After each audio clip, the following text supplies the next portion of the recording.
Hello, and welcome back to the Nourish with Purpose podcast. It's Bailey, and I hope you're having a great Wednesday or whenever you're listening to today's episode.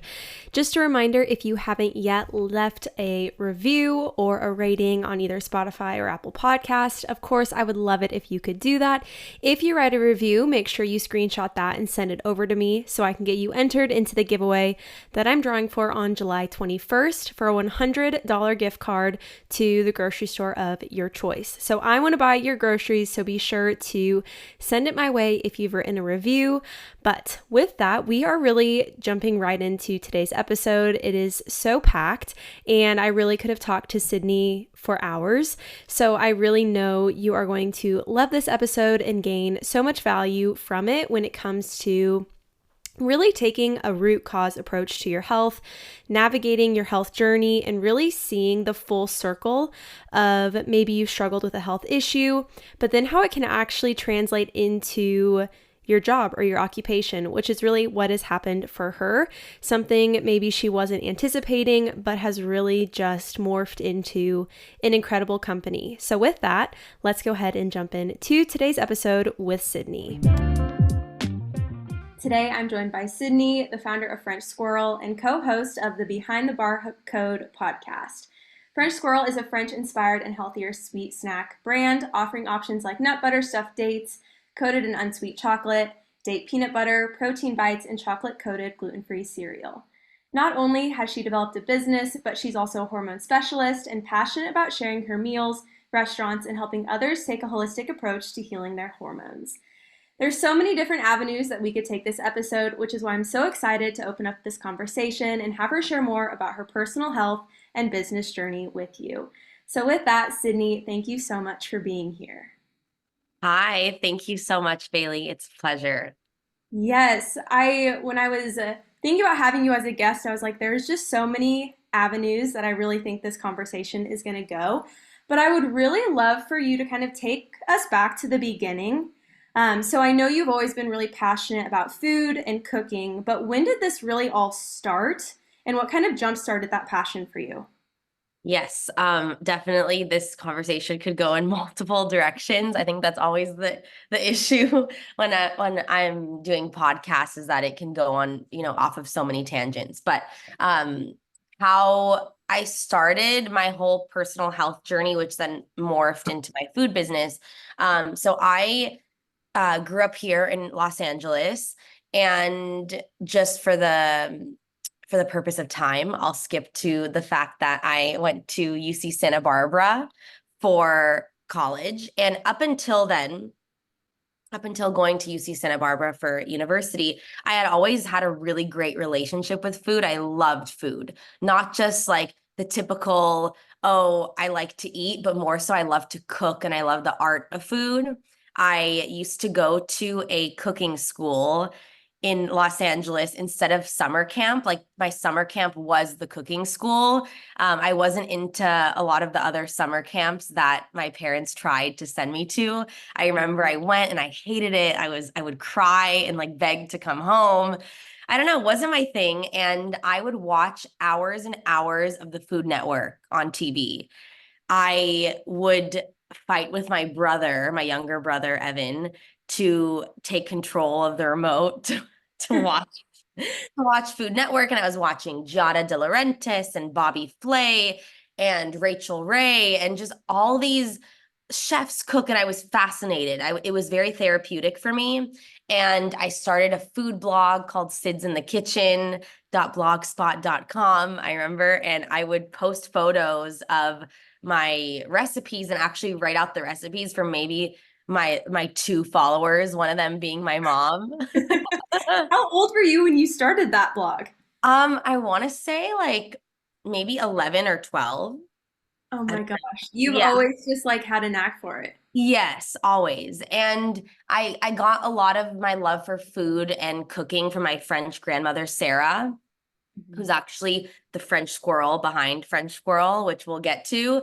But I grew up eating very healthy and for lack of a better word, clean, as in the fact that a lot of French people don't use very many sauces and spices, and so our home was very French inspired when it came to cooking. And then I get to UC Santa Barbara, and I think where it took a turn with the relationship with food was having access to everything.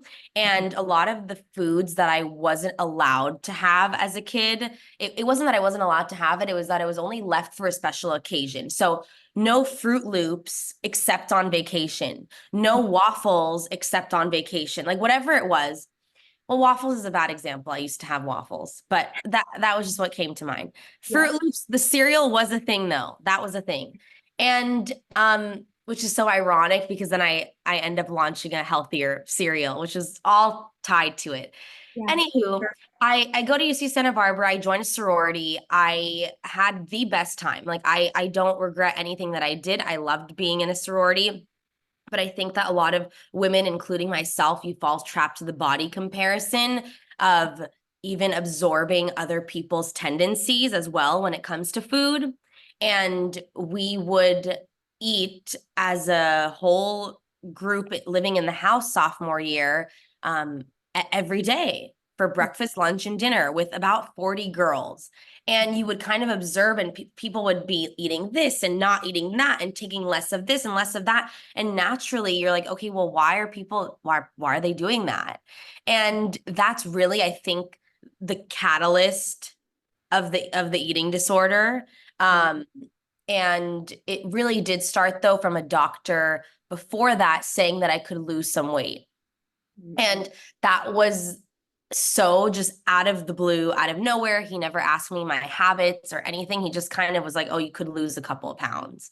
And that was hard for me to hear because I had never really had that awareness before. I was very confident in my skin and anywho, so in an effort it was very innocent to just be healthier and follow the doctor's advice. I went down that whole health journey. And what started off with good intention, it didn't lead that way. And I ended up losing too much weight. I was at the gym way too much, killed my social life. Okay. I became like an isolated person. It was a time that I just don't even recognize myself. I never want to go back to that ever. And I won't. But then I had lost my period for 3 years. And it was already alarming the first few months, but then it just kept continuing. And I was like, I don't know why this is not, here. And I talked to many doctors, and really the wake up call, which I know you had asked me previously, and this was another catalyst to heal that relationship with food, was the doctor saying, if you don't fix this right now, you're going to have trouble having kids. Mm-hmm. And that was the quick shift. I was like, oh, like, what am I doing? Yes. So after that, I embarked on my whole journey. I tried the regular route of taking progesterone and the Western medicine route, which is I explained to you, Bailey, before. I really am when I say holistic, I actually mean holistic, as in I take the whole of everything. I speak to doctors that are regular Western medicine doctors, and I also see holistic medicine practitioners, naturopaths. And then I started to incorporate more foods. I started to eat more protein. I stopped being vegan. I was vegan for the 3 years when I had lost my period. Go figure. Stopped being vegan, added in healthy fats, carbohydrates again, just really a balanced approach. And after being instructed not to exercise for a few months, which was very hard, I eventually got my period back with the help of acupuncture and herbs as well. Sorry, this is so No, I love it. I I'll try love it. to How condense in it. depth, yeah, you're Yeah. going with everything. And eventually my way to heal my relationship with food was creating a food blog, a food page on Instagram. And it was like an alias. Nobody knew that it was me. I was embarrassed. It was like my junior year at UC Santa Barbara. I had just gotten back from studying abroad in Bordeaux in France. And that's kind of where I started the blog, was in France. And I would take photos of like me trying a croissant and a pain au chocolat and all these things that I restricted myself. It was my way of getting back into loving food again. And so I called the blog French Squirrel because I actually had a website already that my mom bought on GoDaddy.com when I was like 7 years old. The GoDaddy. That's hilarious. I And love it. yeah. Yeah. And I Oh. named it after my French grandmother. And I had this website, FrenchSquirrel.com. So I was like, okay, my Instagram is going to be French Squirrel. And the rest is history. The business was not, I did not mean to start a food company, a packaged food company. This literally morphed out of the food blog, which only started because of all of this. And so, of course, I never want any women to go through what I went through, but I went through it so that I can teach other women and help other women not experience that, because I don't regret my experiences because it led me here. And this is something that I'm so passionate about. So many women and men, but particularly women, deal with, and more so today than ever because of social media. And I just feel very strongly about it. And I always have my, like, platforms open to discussing with other people, because people need to talk about it more. Yeah, well, and I think too, like you said, you want nobody to go through what you've gone through, but in a sense, like it gives you a different perspective. And Yes. if you had never gone through anything and then you were giving Yeah. health advice, like I think that's a very different approach than when you've like been through the depths of like having an eating disorder or having a fear of certain foods to then Yes. healing that and then along the way also healing that period that you had lost Hmm. for 3 years. Um, I wanted to touch on that piece of your story too, because Yeah. I think until we have maybe a diagnosis come back to us, we don't really think that the harm of what we're doing to our bodies is really that deep. I know for me, like I went through a phase very similar, honestly, timeline to you, where I would really limit fats for sure, limit starchy carbs, and I had lost my period then for about 6 months. So not as long as you, but at the same No, time, any time is not good. Yeah. I remember thinking this has to be a sign that like there is something not happening, not functioning properly Right. in your body. What do you feel like really helped you like gain that period back? Like, was it certain foods? I know you said acupuncture and Mhm. different herbs, but could you get like very specific on how Yes. you got that back? Yes. And um I feel very strongly about this topic. I think it's one of my most asked questions, is how I got it back, because people want to hear like exactly like the tangible, what did you do? Yes. And a lot of it, I'm gonna say, is not what I did. It's human being versus human doing, right? So I'm a doer. I'm always go, go, go, go, go. This happens because of stress on your body. And if there's anything that I have to say, and it's before food, it's before exercise, it's literally stress. And I Mm. know everyone hates to hear that. I hate that when I go to the doctor and they're like, "Are you stressed out?" And it's like, how can I not be stressed out in today's world?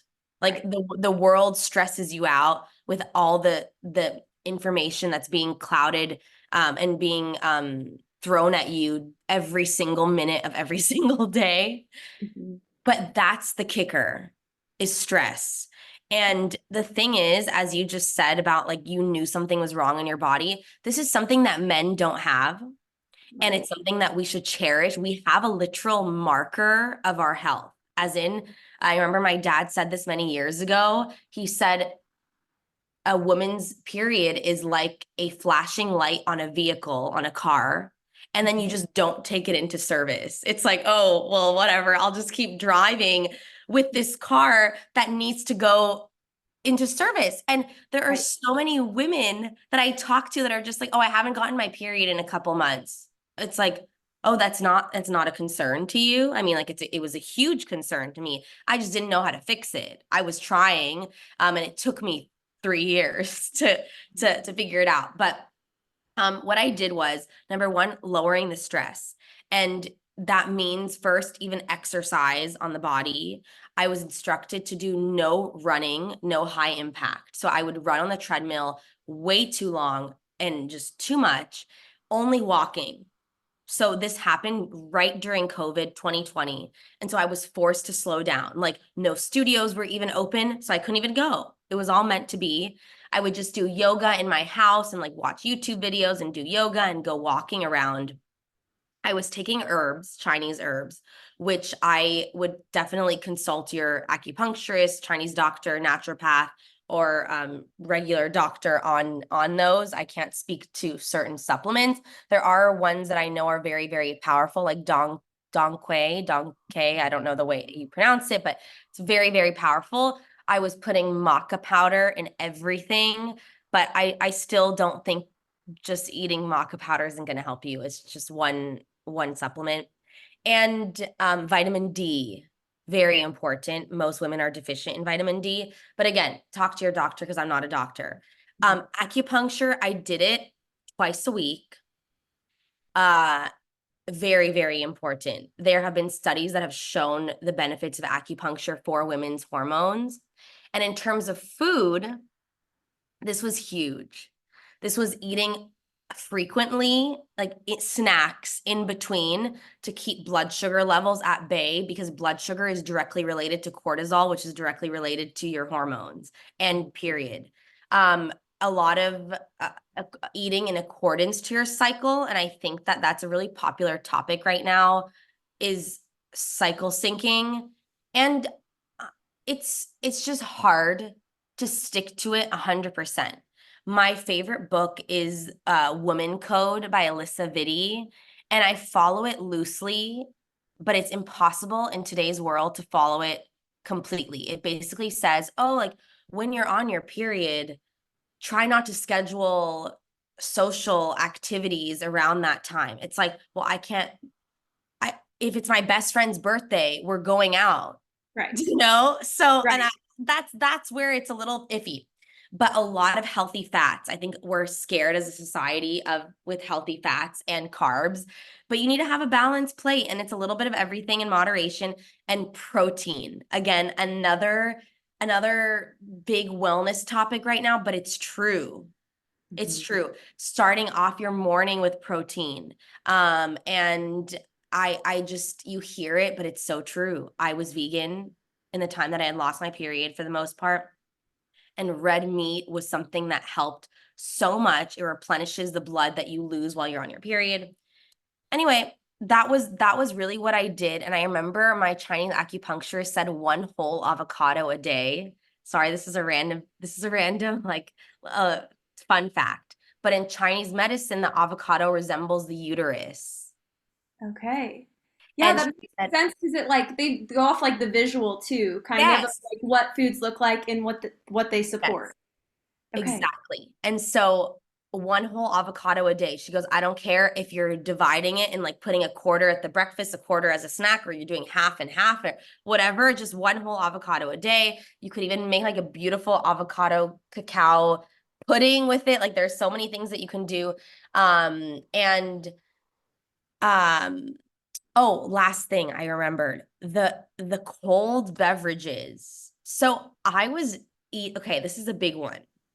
There's like iced drinks, iced beverages, iced smoothie, bowls, acai, slushies. I don't even know.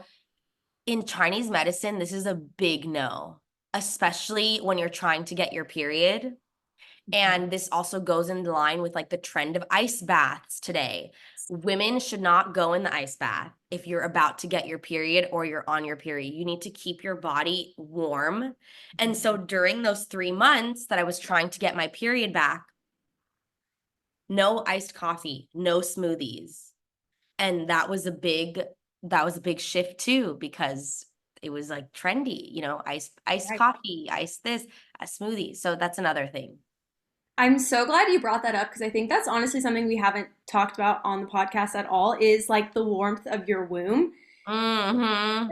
And like even thinking back to how big stress was, well, even if your body needs warmth and you're giving it cold, that's putting stress on your body. Like it's all of those ways and like Yes, caffeine before breakfast, like a high protein breakfast, putting totally. stress on your body. Like it's really interesting when you can kind of like see it more clearly maybe now. I know for me, like I didn't see that. That was not laid out for me, but now knowing what you know and what you're sharing too, it sounds like Yeah. you've been able to like look back and see like, well, yeah, that was stress. That was just Yes. it's stress. Totally. And even things that are good stress are still stress. So like the weightlifting, Yeah. it's good stress, but you have to eliminate it. And it's crazy because this is another topic, but I said to you, I'm on at like 5 years later now, I'm on a new health journey, Mhm. which for reference, I have allowed everything and everything in moderation the last few years. And all of a sudden now I'm on this new health journey,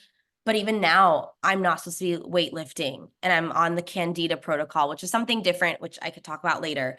But the biggest thing is to heal your relationship with food. If you've lost your period, you have amenorrhea because of restricting yourself, you need to get your body back into balance. And what that looks like is like on the scale, right? And I don't mean like a scale, but you've gone way too far, Mhm. too thin, you may have to even overdo it to get your body back in the middle. And Yes. no girl wants to hear that because they're like, "Oh my God, like what if I gain weight?" Well, so what? Because what's more important? Like the temporary weight gain because your body will find equilibrium, or is your health more important? What's more important? And that's where the biggest shift is when health comes above aesthetic and the way that you look. And that's what the shift was for me. I said, I do not care what I look like anymore. I want to have kids. I want to be healthy. I want to have a great bone density when I'm older, all these things that are related to, losing your period. And I was diagnosed with PCOS as well. All these things I you have to be okay with swinging the other way a little bit. And it's only to just let your body know that it's safe because for so long you restrict yourself and it doesn't know when it's getting food again. So you need to properly fuel all the time, snacks, da, da, da. Of course, like not till you're like, being intuitive with it, but Right. allowing yourself all the foods and to be able to nourish your body again because essentially you're trying to get your body back to fertility. That's what you're doing. Right. And I So, think, yeah, you mentioning that is so big because most women, especially if they've struggled with their relationship with food, they don't want to hear that.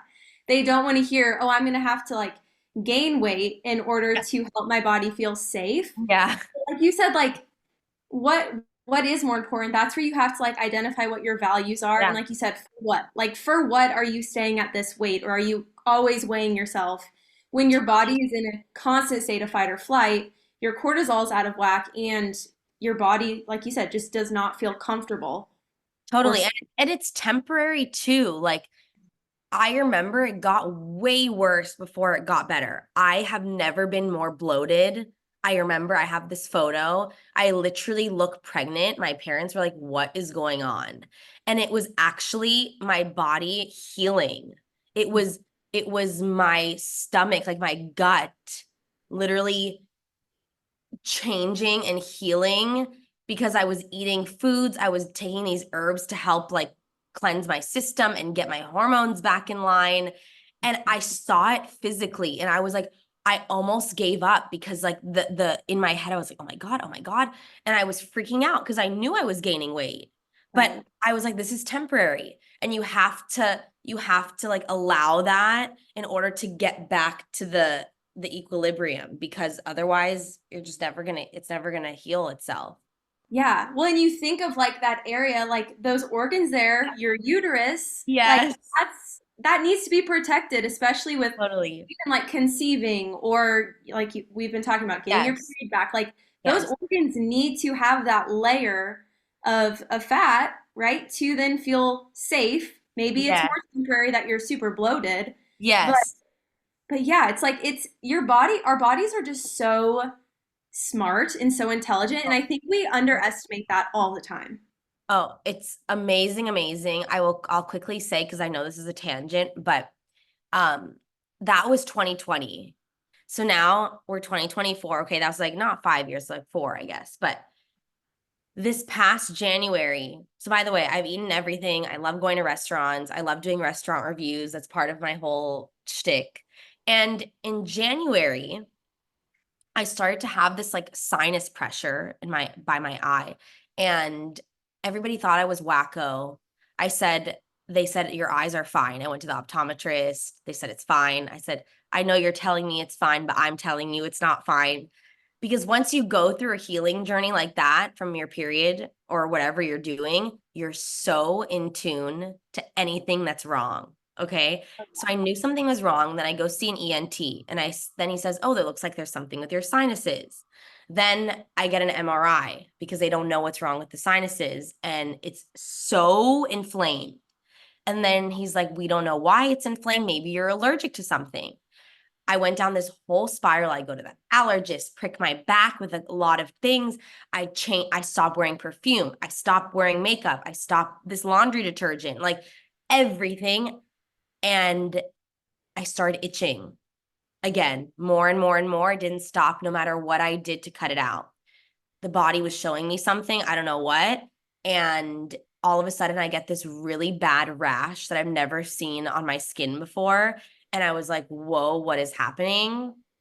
Then I go to the dermatologist. Then they prescribed me medication, which I took because I was very desperate because I couldn't sleep. Then they wanted to prescribe me more medication because it didn't go away.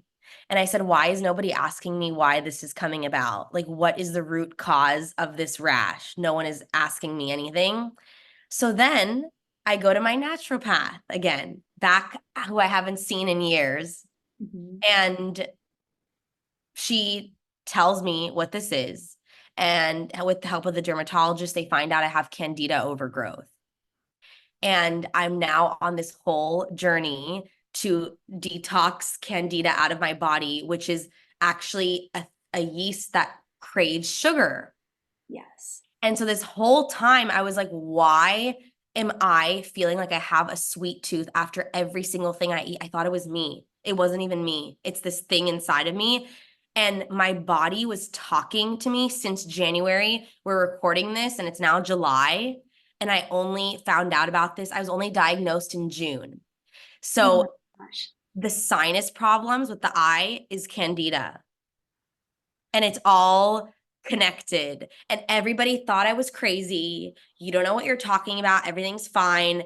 And so, my reminder to anyone listening, you know your body best. Listen, tune in. As you just said, Bailey, it's so smart. And I'm so appreciative because it was talking to me since January. Seriously. Well, and like understanding your cravings and like what those are linked to. That's something Mm-hmm. we aren't really told, like, oh, well, if you're craving sugar, you probably like are just still hungry, or like that's the most basic. Yeah. I'm still hungry, I need something sweet. But like what is the underlying, like what are the different Right. things that could be a result of you always craving something sweet? Right. No, no, no, exactly. And like also sitting with it too, instead of like there is the emotional piece of food. And I've on this like diet protocol, which people I post on my Instagram about moderation, about allowing all foods. And then all of a sudden I'm doing something that has been doctor's orders, which has helped me significantly. I can't even tell you. Like the pills did nothing for me. This diet has completely taken the rash away because Mhm. the pills and the creams just put a band-aid over it. It kept coming back. This rash has literally like fixed everything from the inside out. I mean, the diet. And I am anti-diet culture. I'm all these things. So now it's like, how do I navigate this? And I will say there's no way I could do this if I didn't have a healed relationship with food. So the last 4 years had to happen for me to be able to do this. And now when I think that I was blocking a lot of emotional things by just eating a cookie. Right. Seriously. Like if I was sad, then I would go out and get froyo with my friends. And it's like, well, you can't do that now, right Mm-hmm. now. Mm-hmm. So sitting with it and being like, what is actually coming up and why am I using food to mask it? So And I think there has to be it's hard too, I guess, in your example too, because you're like relearning that like disciplinary side of things, but yes. viewing it in a positive light of like, I'm disciplined temporarily. I'm not disciplined because I dislike what my body looks like or No, how my body feels. It's a 100% difference. it's for health. Yes, exactly. Totally. Totally. Yeah, that's really interesting. I love to hear like that full, I mean, it's been a really a full circle moment for you. It's full circle moment. And the funny thing, ironic thing, is that when I was diagnosed with PCOS because of the amenorrhea, I lost my period and I had um too high of testosterone versus estrogen, which you usually hear the opposite, that people are too high in estrogen. But as I said, I'm very go, go, go. I was so stressed out. I was actually higher in like male hormone because I was just in my masculine energy. Yes. And I'm I've completely tried to just be more in the feminine, and especially with business it's very difficult because being a CEO is in your masculine for the most part because you're like do this, do that, you know? That's another thing. But with PCOS, they told me, the doctors, to go on a very similar diet to what this candida diet is. I've looked it up, and the link between PCOS and candida overgrowth is so interconnected. It's wild. And I knew that I had to eat that way then, but I couldn't because I was healing my relationship with food. And if you're in a point where you're not healthy headed with food, you shouldn't go on a restrictive diet, you know? But it's crazy how this is a full circle moment because how I'm eating right now is how I should have been eating 4 years ago, but I could only do it now because of where I am and my experiences. Yeah. Yeah. They Yeah. told And it just shows like how every piece of what you've gone through, like there was a reason for it. me. You know, there's Mhm. such an intentional reason behind everything that you've experienced. Yep. And I Yeah. think that's really where I found such a connection to your story, kind of thinking more about the relationship with food piece Yeah. when it came to peanut butter, which sounds like such Okay. a No, silly, no. but Not I silly. I was so afraid of fats in general. So you talking about like eating a whole avocado. Previous me would be like, I'm not even eating half an avocado. I'm gonna split this into four pieces and have that throughout the day. Or peanut butter. So like to hear you also, I know French Squirrel, you have a peanut butter, a date peanut Yes. butter. Yes. Was that at all connected to you then healing your relationship with like now consuming fats and having more of that like everything in moderation mentality? I love that question because like you specifically called out a SKU of ours in the line and I love it. So my first thought when I was launching French Squirrel was to do a peanut butter. I was originally going to do a peanut butter and a chia jam, and then I decided I don't want to do that. I wanted to do something different and go more like the protein bar route, which is when I developed the protein bites. But yes, that was something I also restricted was peanut butter because of fear of fats. And I think I feel like so many women like went down the whole thing of like the powdered peanut butter, which is just so Ugh, gross. I know. So gross. So yes, it is connected. And I have tried, I love peanut butter. And so it was my way of like developing a peanut butter that I love and a sentiment to the previous Sydney who wouldn't allow herself peanut butter. And Mm. it's so freaking good. It makes me so happy. Peanut butter is my favorite thing ever. It's in my top three favorite foods. Like give me peanut butter and chocolate froyo and I'm a happy camper.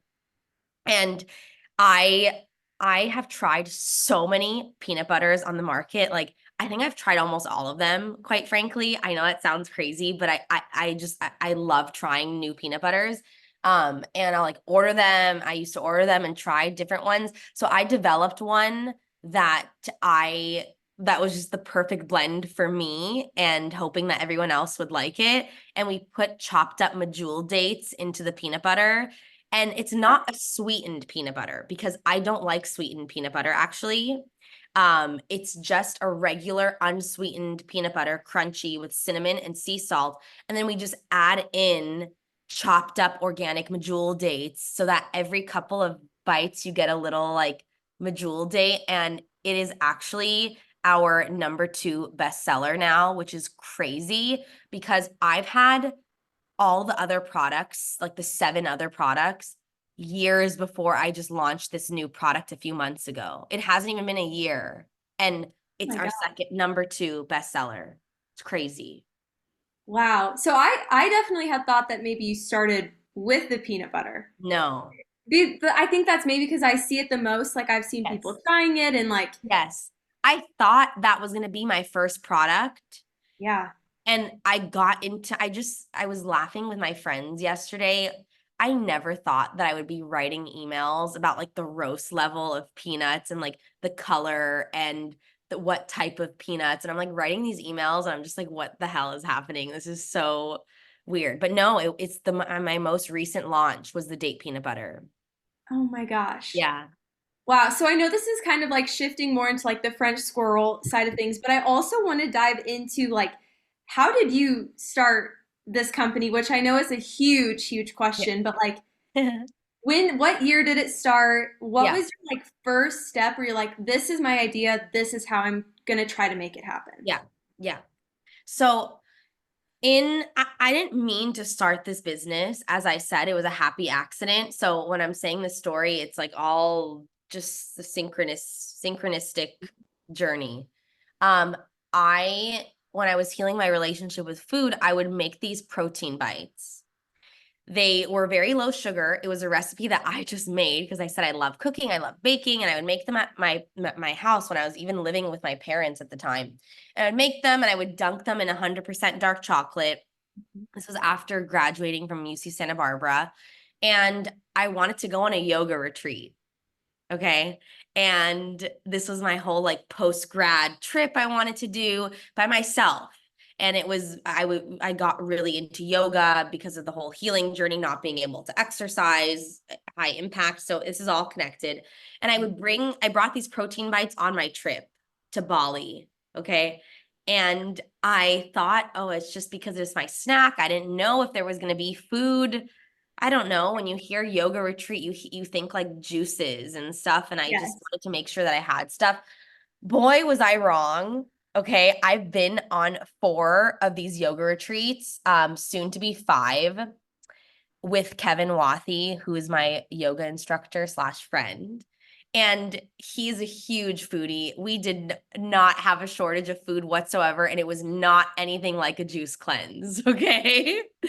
So that was good to know, but I didn't know the first time I went. And so I brought these protein bites and I would eat them before yoga, after yoga, before dinner, just kind of like a little in between meal snack. And then when I got back from the yoga retreat, which I will say like changed my life, by the way, I start working for Erewhon. For those of you who aren't familiar, Erewhon is a high-end grocery chain in Los Angeles, and it is an even more upscale version of Whole Foods. It is nuts, cult following. It's unbelievable. And I started working for them in their corporate offices because I was super into health and wellness. I knew I wanted to start my own business, but didn't really know what I wanted to do. So I was working. And I would bring those same protein bites that I made, that I developed the recipe for, to the office. And I would sit at the computer and do my work. And around like 3, 4 o'clock, which I call une pause, which in French literally means a pause. It's just the French way of living where you just take a second and you are mindful with what you're eating and you have a little coffee and it's a break. That's all that it is. And my boss would always be like, why are you eating the same snack every single damn day? Like, what are you eating? And I was like, oh, they're just my little bites that I make. And he's like, well, can I have one? And I said, sure. So I gave them to him and he goes, what are you doing coming up with other business ideas? Like, you need to package these. Mhm. I thought he was insane. Okay. I didn't know what he was saying, and I followed his advice though. And he's like, you need to turn your blog French Squirrel. He's like, you need to package these as French Squirrel snacks. And I was like, okay. So I followed his advice. I go to a commercial kitchen. I start developing recipes. I get all the legal forms and filings for French Squirrel and get it incorporated as a business. And I start making these protein bites and selling them to Erewhon. And the rest is history. I posted it on Instagram. It was the only form of marketing. I just put it on that French Squirrel blog, which wasn't even Sydney. And I just said on Instagram, hey guys, I launched protein bites and they're at Erewhon. And now it's crazy. 4 years later, we're in over 1,000 retailers. It's just unfreaking believable. Yeah. Well, I think what is so cool about that is like you were doing this and you were passionate about this snack, like Yeah. sounds like almost daily. Like it was something you were doing anyway. And I think that's where like probably that passion comes from for what you're doing because it's something you really believe in. And like you would have been making anyway, even if you wouldn't have developed a business behind it. Yeah. And it goes to show you, like, sometimes you don't realize your best idea is right under your nose. I was Yes. like, should I do this? Should I do that? Should I do this bar, a protein thing, a peanut butter, a chia jam, blah, blah, blah. And then he's like, what are you doing? Looking for other things. Like, these are amazing. And I was like, oh, I don't know. And they're very low sugar, which again, like, is such a full circle moment. Like it goes back to the whole low sugar thing. And I'm doing no sugar right now. Like it's just it all comes back. And I'm a huge chocolate fan. And the big chocolate industry, for lack of another word, Mondelez, Snickers, Reese's, Mars bars, they have completely ruined our view of cacao, of chocolate. People associate chocolate equals sugar, chocolate equals bad. It's not Yeah. bad. It's those processed candy bars make you associate chocolate with sugar in a negative way. Pure 100% cacao and the chocolate that we use in all of our products is the highest quality. And we source from Peru, which I've also been on a yoga retreat in Peru, which was awesome. And it was an amazing chocolate scene there. We sweeten our chocolate in our other products. The berets, the protein bites have no sugar in the chocolate. It's 100% cacao, organic. The other chocolates, like in our Bizou, for example, we're using organic sugar, organic coconut sugar, and date sugar. But chocolate has so many medicinal healing benefits. It has literally shown to enhance mood, same as dates, boost dopamine, boost serotonin, and it has been around for centuries. Cacao, like cacao beverages and real chocolate, the cocoa bean. And so it's just crazy because as a small business, that's what I'm trying to do is educate people and say, choose your chocolate correctly and you won't be consuming high levels of sugar. It's just the right chocolate. Sorry, I'm like very passionate. I could talk about chocolate forever. No, and this might be kind of an off the wall question Yeah. too, but when we No. think about chocolate equaling bad, I know there's also a lot of like small companies in the grocery store that are getting bought out by these larger companies like Yeah. Hue Chocolate, I know is one. Yes. How or do you have like I don't know, like I know you're so passionate about the quality, but how Yes. do you view like those larger companies buying out smaller companies? Do you feel like you always like I sound obviously you're so passionate about Yeah. keeping the quality so high. Do Yeah. you have like a I don't know, system in place to like prevent that from happening? Totally, totally. So before I started this business, I never understood how smaller companies would be bought out by them. Like, how could how could they allow this big company to buy them out and change their whole thing? Like, just happened where Heinz bought out Primal Kitchen ketchup, and like I love Primal Kitchen, but I still eat it because I it's the same. The ingredients have stayed the same. Mhm. Um, I never understood it before because food was just a passion. Now that I'm in the business, deep in the finances, I understand. Yeah. the food business is so tough. It's really hard to make it work unless you're at huge, huge volumes. And so when a big company approaches a small company, that's really, from what I hear from most brands, when they sell or when they get bought out, is actually really when they make money. Yeah. And so these small companies are slaving away for years, not making much money. And then when a big company buys them out, that's actually when they make money. So Mhm. that's just insight for the food business in general. And it Right. sucks that that's the food pyramid, that like they have all the power, but you could look at it in two ways. One, they're able to get the small business more distribution and that brand. I think the big point here is what you just said. I read an article, I believe, I'm not sure if I'm making this up, but I'm pretty sure it was when Heinz bought out Primal Kitchen. Primal Kitchen said, yes, but. Okay. Yes, but you have to keep the same ingredients. So there are times where the big companies buy out the small companies, but then they stay on the board of directors and then they say, you can't change the ingredients, or like we need to watch the quality of XYZ. I don't know what happened with Hugh. I still eat Hugh chocolate. But I think that's the detail, is that if the big food companies do want to buy out the small companies have to say, yes, but we need to keep the quality of the ingredients. It's hard though at scale. It's really hard, and especially with processed food. And even though ours is the least processed, I can tell you some of our products are still made by hand.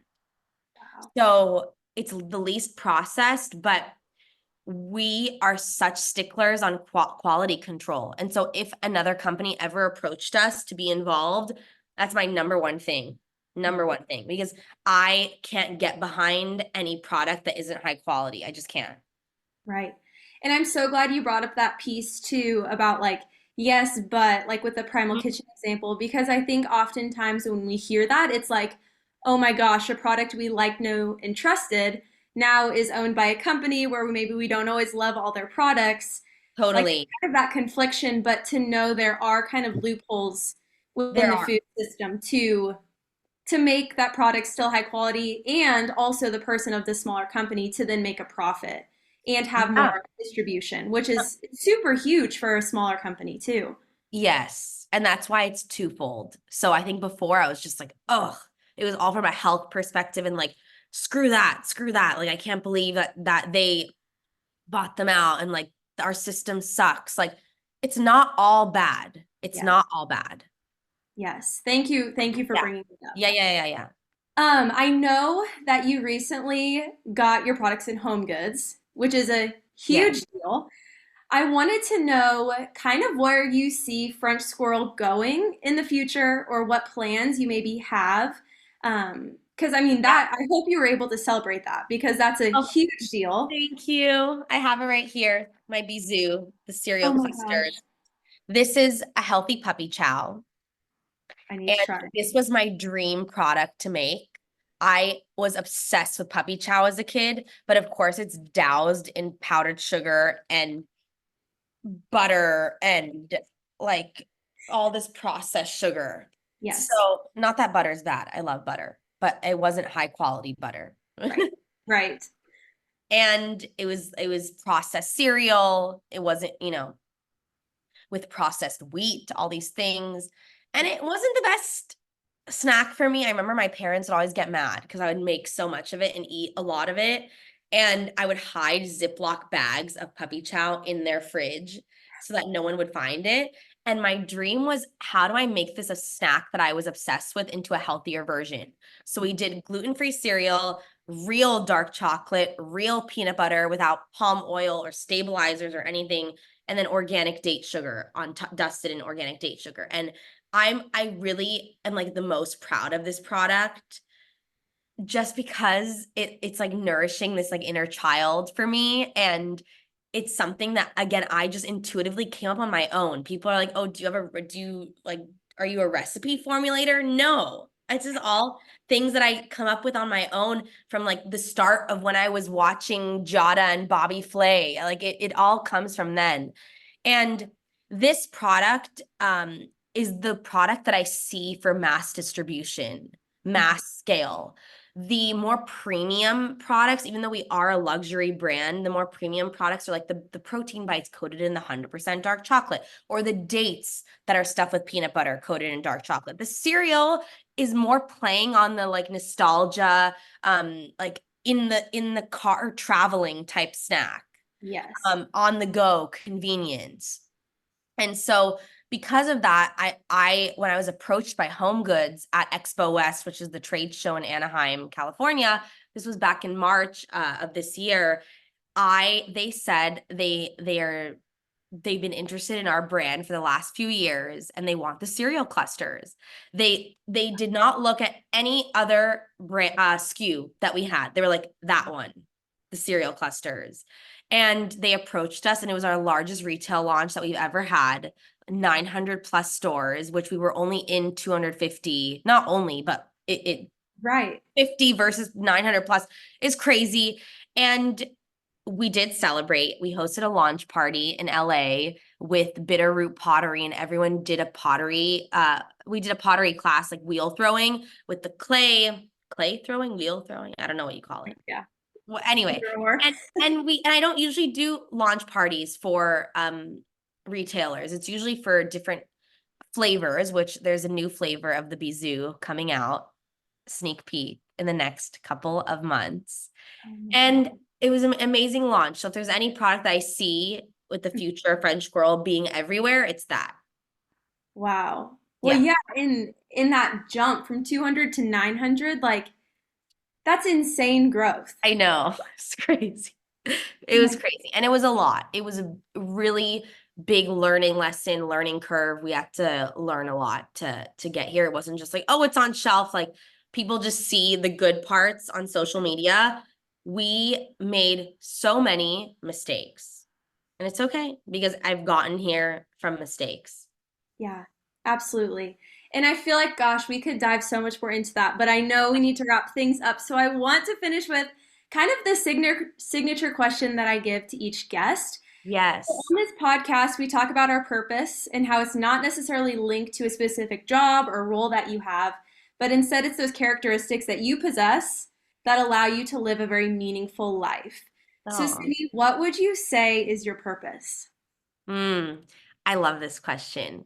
It's going to get a little deep here, but somebody told me this last year, and it was like the biggest light bulb moment that like that is my purpose. And she called me a wounded healer. And it's sort of an oxymoron, right? Because it's like you have wounded and then healer. Right. And I'm not saying I'm a healer in the spiritual sense of like energy stuff. I don't mean that.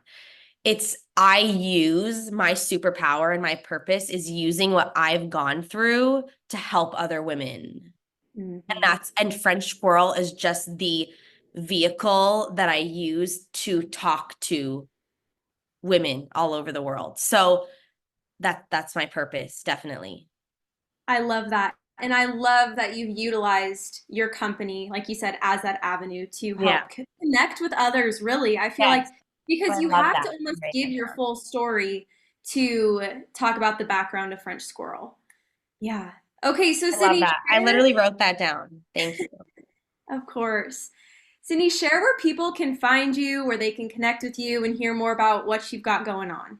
Yes. So on Instagram, I'm at Sydney_KW if you want to see restaurant reviews and food CPG things, recipes. I'm also Sydney__KW on TikTok. I'm sharing a lot of my journey with candida as well, if you're interested in that. And FrenchSquirrel.co on both platforms for all things French Squirrel related, and FrenchSquirrel.com. We're also on Amazon if you want to check us out, and TikTok shop. Amazing. And I will have that all linked in the description of today's episode. Thank you so much. I appreciate it. Yes. Thank you so much for being a guest. Yes. Thank you. All right. So if you're interested in following along with my life outside of the podcast, you can find me at Nourish with Bailey on Instagram, TikTok, Lemonade, YouTube. basically anywhere, or Bailey Seaton on Facebook. My contact information is also in the description of today's episode if you'd like to get connected or talk more about anything discussed on today's episode. So with that, I will talk to you again next Wednesday. Bye.